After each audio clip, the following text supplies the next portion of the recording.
ఒక ముఖ్యమంత్రి హోదాలో ఉన్న వ్యక్తి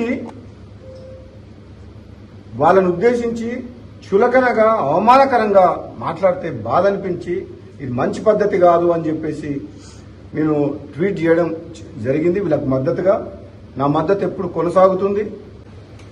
నేను ఏదైతే ట్వీట్ పెట్టినో వాళ్ళకు మద్దతుగా సమాజంలో ప్రజల పక్షాన పనిచేస్తున్న వాళ్లకు తెలంగాణ ఉద్యమ సమయంలో చేసిన వాళ్ళ కృషిని అభినందిస్తూ వాళ్ళకు బాసటగా నిలవాలని చెప్పి గత 2 రోజుల క్రితం ఒక ట్వీట్ చేయడం జరిగింది. డిజిటల్ మీడియా సోదరులందరినీ కూడా గౌరవించుకోవాలి తప్పితే అవమానించడము సబబు కాదు అని చెప్పేసి నా అభిప్రాయాన్ని నిస్సందేహంగా, నిర్మోహమాటంగా, నిర్భయంగా ట్వీట్ ద్వారా తెలియజేయడం జరిగింది.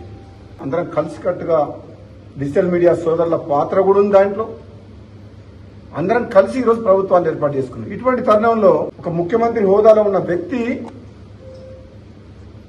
వాళ్ళను ఉద్దేశించి చులకనగా అవమానకరంగా మాట్లాడితే బాధ అనిపించి ఇది మంచి పద్ధతి కాదు అని చెప్పేసి నేను ట్వీట్ చేయడం జరిగింది. వీళ్ళకు మద్దతుగా నా మద్దతు ఎప్పుడు కొనసాగుతుంది.